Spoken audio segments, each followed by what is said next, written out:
You either love him or hate him. But one thing you can't deny, Che Guevara was a badass. But have you ever wondered what made him the way he was? Before he became a revolutionary icon, he was just a boy struggling with asthma in Argentina. This is the untold journey of Ernesto Che Guevara. Born on June 14, 1928, in Rosario, Argentina, Ernesto Guevara de la Serna, better known as Che, had a rather ordinary start to life.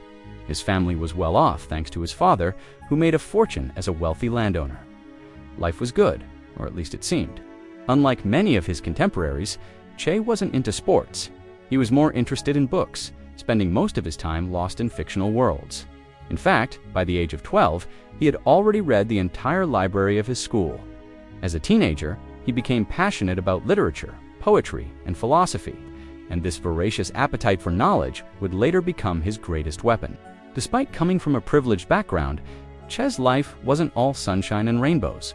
You see, he suffered from asthma, which made him feel isolated and dependent on others.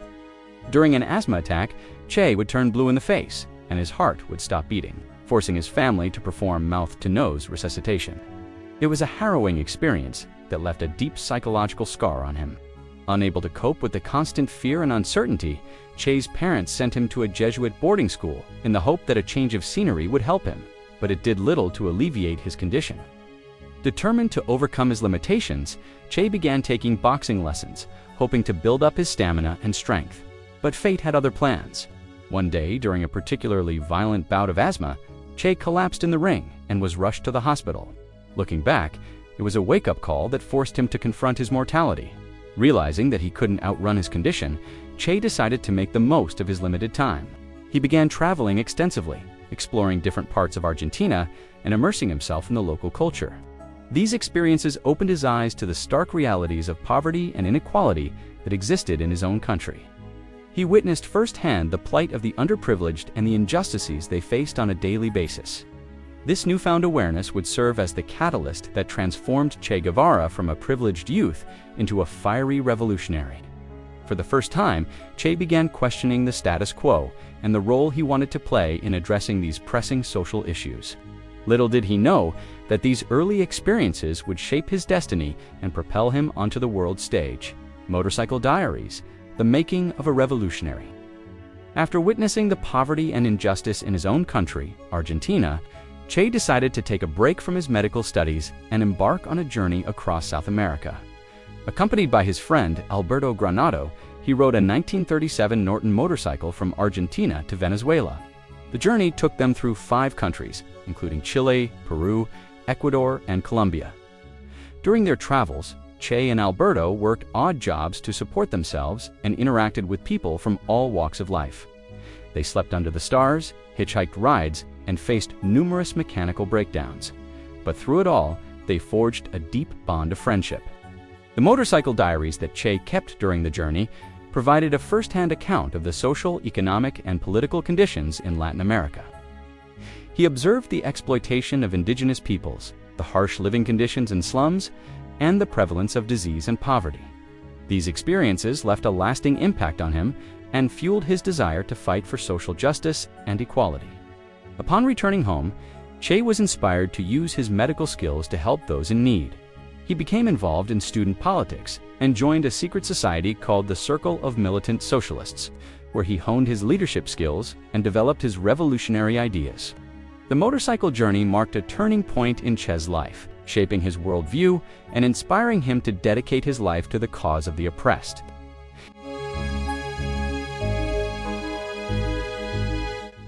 The year before in Cuba, the dictator Batista tightened his grip on the country. The economy took a downturn and poverty increased. The seeds of revolution were growing. A few hundred miles away in Mexico City, Ernesto Che Guevara was feeling restless. After getting his medical degree, it was time to return to Cuba, but he didn't know it yet. In the summer of 1955, Che met a man named Carlos Rafael Rodriguez, who introduced him to the Cuban Revolutionary movement. Rodriguez explained to Che how Batista's corrupt regime had stolen from the people and kept them under a heavy hand, and he invited Che to go back to Cuba to fight for freedom. But Che wasn't sure. Although he didn't like dictatorships, he was comfortable in Mexico. He had a job, money in the bank, and a girlfriend he loved, his life was good. But after some time thinking about it, he decided to go back to Cuba and fight for freedom. He contacted a known smuggler, Pepe Campos, to get him to Cuba. Che told Pepe that he was just returning home and wanted to keep it simple. No weapons or other contraband. All he wanted was a ride, so they set off from Mexico in a boat. They left at night so Che could sneak into Cuba undetected. However, halfway through the journey, the engine broke down and they had no choice but to turn back. When they got to Mexico, Che asked for another chance and Pepe agreed. This time, they went out with a bang. They brought along two of Che's friends, along with some weapons, ammunition, and propaganda to spread the word about the revolution. While the men snuck out of the boat onto the shore, Pepe was supposed to wait a bit and then follow. However, one of Che's friends couldn't hold on any longer and started shouting for joy. This alerted the Mexican police, who opened fire. One of Che's friends was hit and fell into the water. Che jumped in after him, pulled him onto the shore, and hid him in the bushes. Then they all ran into the forest as fast as they could. After a while, Che and his friend met back up with Pepe and the rest of the group. They all made it safely to Mexico City. The failed attempt didn't discourage Che. He was determined to get to Cuba and join the fight. He contacted the Cuban Student Directorate in Mexico City, which helped him find a new boat. But when the day came for the trip, Che noticed something. His friend who survived the attack was missing. Che later found out that his friend had gone to the police and given them information about the group in exchange for protection. This time, Che prepared himself mentally for any eventuality. As the boat approached the coast, Che donned his signature beret and grabbed a submachine gun. If they were attacked, he was ready. To defend himself and the others, the boat reached the coast without incident. Che and the others disembarked and disappeared into the night. Che made his way inland, dodging the police and military the whole time. He kept thinking about how close he was to his goal. He walked barefoot 100 miles to the Sierra Maestra Mountains. There, he would finally connect with Fidel Castro and his rebel army. Che arrived at the military camp in the mountains and asked to speak with Fidel. As soon as Fidel saw Che, he knew that this young man was different. He had a fiery passion for the revolution that was contagious. Fidel welcomed Che to the movement and assigned him to lead the medical department. But Che wanted more responsibility. He told Fidel that he wasn't afraid to go into battle and asked for a weapon. Fidel handed him a rifle and said, "Here is your weapon. Go and make history." Che led a small band of rebels through the mountains, taking on Batista's soldiers.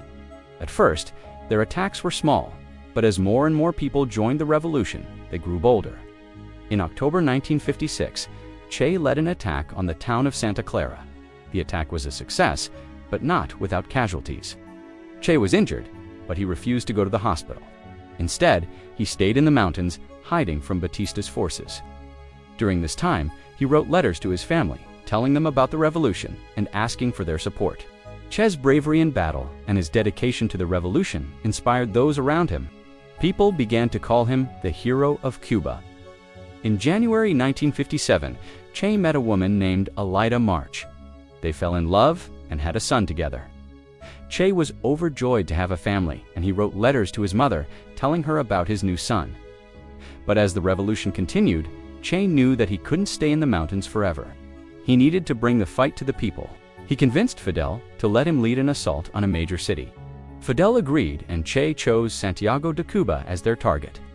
Che's plan was to take over the city's main sugar refinery and use it as a base to launch attacks on the city's military installations. But things didn't go according to plan. Che's men were ambushed, and he was forced to flee into the mountains again. Once there, he regrouped with his men and started planning their next move. Che knew that he couldn't keep fighting Batista's forces in the mountains.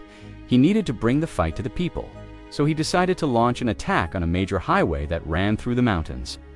On April 1957, Che and his men ambushed a convoy of buses carrying government soldiers. The attack was a success, and Che's men captured several trucks filled with supplies. Che used the supplies to help the local people, setting up clinics and distributing food. This won the hearts and minds of the people living in the mountains, and they began to support the revolution. As the fighting continued, Che rose in rank within the rebel army.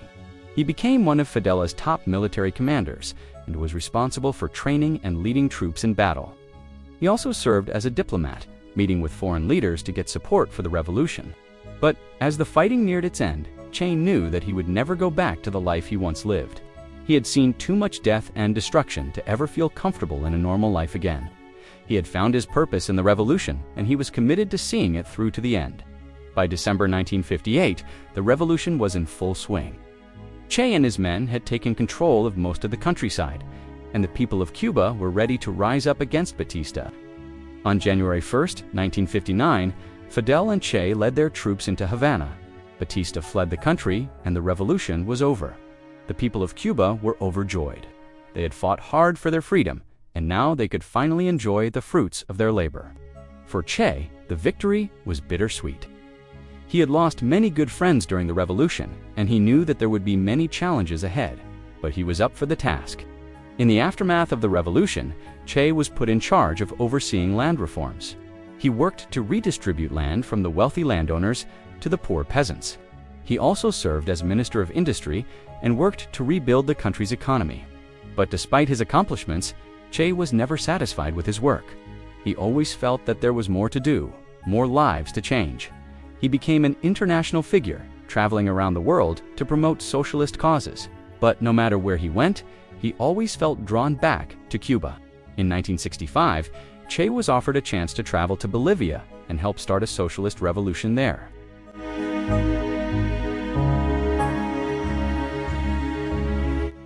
Ever wondered what happened after the Cuban Revolution? What did Che do next? But he wasn't satisfied with just one revolution.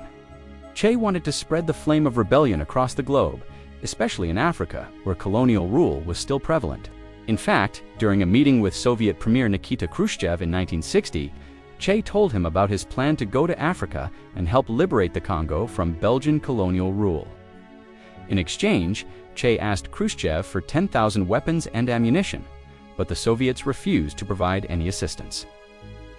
Undeterred, Che decided to forge ahead with his plans, though he had to keep it secret from Fidel Castro, who was opposed to Che's idea. Castro feared that Che would be captured or killed if he went to Africa, which would hurt the communist cause. And besides, Castro did want Che to go because he knew that Che was indispensable to the Cuban Revolution and he needed him to help run the country.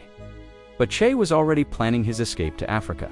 He bought 2 yachts, the Grandma and the Rebel, and assembled a crew of 48 hand-picked men, all of them former guerrillas from the revolution.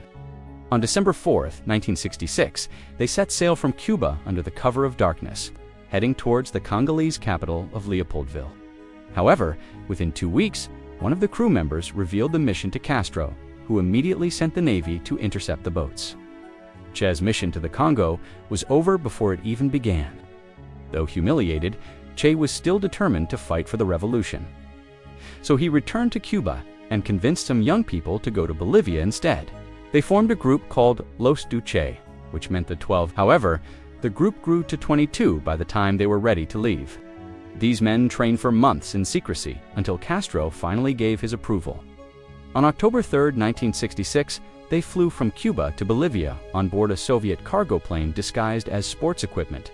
Once in Bolivia, they met up with other revolutionaries who had been living in exile and preparing for their arrival. There were 29 of them in total. Together, they traveled to a remote jungle area called Yusta, which served as the base for their guerrilla operations. Their goal was to ignite a socialist revolution in Bolivia, which was one of the poorest countries in Latin America, despite having vast natural resources. Much of Bolivia's wealth was controlled by a small elite who exploited the labor of the indigenous population. This situation led to widespread poverty and inequality, making it fertile ground for revolutionary ideas. Che hoped that by leading a successful guerrilla war, he could inspire other oppressed people around the world to fight for their own liberation.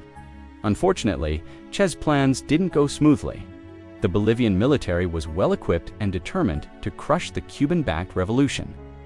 Within a few weeks of Che's arrival in Bolivia, the guerrillas began suffering heavy losses. Their situation was made worse by the fact that many of the Bolivians who had joined the revolution were inexperienced and poorly trained. Moreover, Che's presence caused a political crisis in Bolivia, forcing President René Barberena Serrano to declare martial law and seek help from neighboring countries to put down the rebellion. Despite these setbacks, Che continued to fight alongside his comrades until his capture on October 9, 1967, when Che was captured. He was taken to a nearby town where the military interrogated him about his mission and the extent of Cuban involvement. Che remained defiant and refused to reveal any information that could compromise his fellow guerrillas. He also denied that he was Che Guevara, though when the military showed him a picture of himself, he admitted his identity. The military offered Che the chance to surrender and live out the rest of his days in prison, but he refused. Instead, he tried to escape, but was caught and beaten severely. The following day, he was charged with conspiracy and other crimes and sentenced to death. That evening, Che and his 6 closest comrades were taken to a soccer field, where they were executed by firing squad. Now, here's the crazy part. One of the soldiers in the firing squad later said that he purposely missed on purpose because he could bring himself to shoot Che. However, Che never found out about this. He was already dead. After the execution, Che's body was thrown into a previously dug grave. The news of Che's death spread quickly around the world, galvanizing his followers and inspiring future generations of revolutionaries. But the question is, why was he such a revered figure? Why does his name continue to evoke such strong emotions even today? Well, Che's appeal as a revolutionary icon can be attributed to several factors. Firstly, he represented a challenge to the status quo, a rejection of the prevailing social norms and values that had led to so much inequality and injustice. For many people around the world, Che became a symbol of resistance against oppressive forces, whether they be political, social, or economic. His image was seen on t-shirts, posters, tattoos, and murals, often in places where his face was least expected. This only added to his notoriety and cemented his place in popular culture. But it wasn't just Che's rebellious image that made him so appealing. It was also his unwavering commitment to his beliefs. Despite facing numerous obstacles and setbacks, Che never wavered in his pursuit of a better world. He was willing to sacrifice everything, including his own life, for the cause he believed in. This level of dedication and selflessness is something that many people admire and aspire to. However, it's important to note that not everyone sees Che Guevara as a hero. To his detractors, he represents everything that is wrong with communism, a system that has been responsible for the deaths of millions of people. In their eyes, Che was a ruthless and unrepentant killer who was willing to do whatever it took to achieve his goals. Some even argue that Che's legacy has been distorted, and that he has become more of a fashion statement than a symbol of genuine rebellion. Love him or hate him, Che Guevara remains one of the most iconic figures in modern history. Regardless of one's political beliefs, there is no denying the impact that Che has had on the world. His story continues to inspire people around the world to fight for their beliefs and to challenge the status quo. As we reflect on the life and legacy of Che Guevara, let us remember the words of Martin Luther King Jr., who said, in the final analysis, "Our most dangerous enemy is our own despair of the world we have inherited and the world we can create." Through nonviolent action, we have the ability to bring about the radical transformation of society. We can create the world we want to live in. Che may be gone, but his message and the lessons learned from his life continue to live on. Thanks for watching. Don't forget to like, share, and subscribe for more stories of great minds and leaders.